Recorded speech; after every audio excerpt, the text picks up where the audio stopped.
Baka gusto mo ng negosyo, yung kakaiba, tapos malaki kita. Halos doble. O doble talaga. Subukan mo to, eto na. Oo, start na tayo dahil alam kong maiinip ka kaya eto na nga. O maganda ka syempre muna ng lalagyan kasi pag di ka naganda, naku po, tapon-tapon yan. Ayan, rice flour yan. Sunod, glutinous flour. Oo, malagkit yun. Konti lang yung malagkit na kailangan natin. Tapos lagay ka ng mainit na tubig. Wag yung boiled wag yung kumukulo. Basta yung mainit lang. O, tapos haluin mo lang maigi. Hanggang sa makabuo ka ng dough texture. Ayan, ganyan. Medyo, kapag kayo yung gumawa, ang texture niya parang ano siya. Medyo malagkit-lagkit.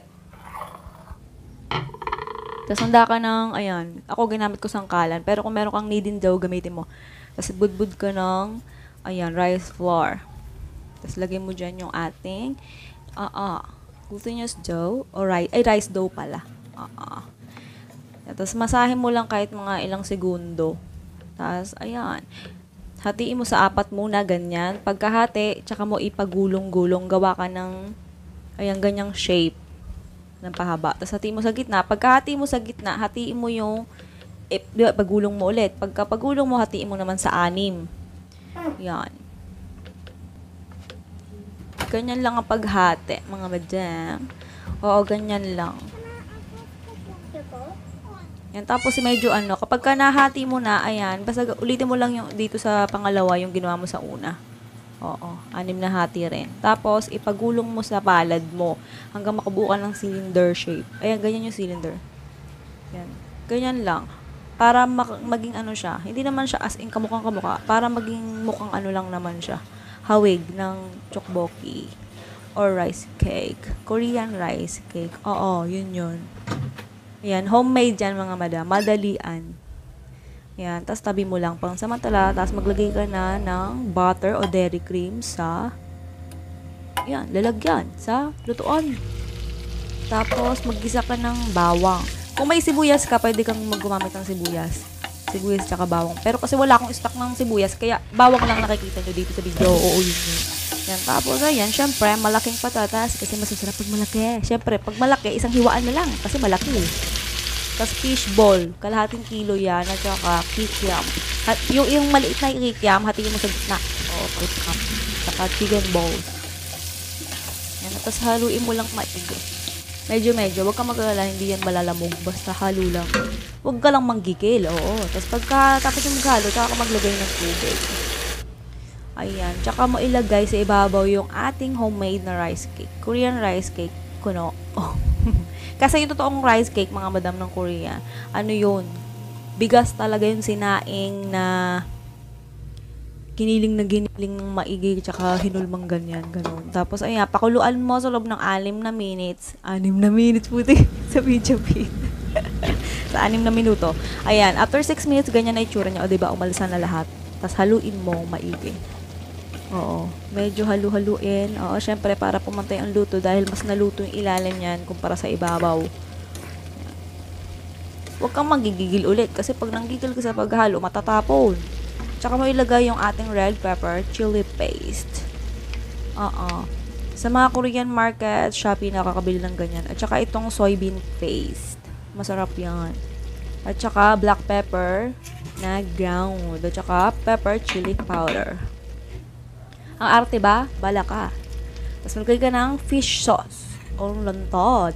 Patis yun. Tsaka soy sauce. Toyo. Tapos, kalamansi. Maliit na kalamansi lang ginamit ko. 3 piraso yun. Tapos tanggalin mo yung buto. Oo, kasi di na makakain ng buto. Mapait yun. Kaya kailangan mo tanggalin. Tapos ito, gamit tayo ng 1 piraso ng menu malunggay beef broth cubes. Maganda yung broth cubes ng menu kasi meron silang malunggay ng kasama. Tapos ito, 250 gram ng spaghetti sauce ni menu. Mamma mia. Oh, mamma mia. Ayan. Sasalin mo lang. Ganyan lang. Ilagay mo lang. 250 grams yan. Sa eksaktong mga sukat ng ating recipe, nakalista yan lahat sa dulo ng video, mga madam. Lahat yun. Oo, nasa dulo. Pag tinatamad ka panoorin, forward mo na lang. Yun talaga yung best advice ko. Tapos asukal.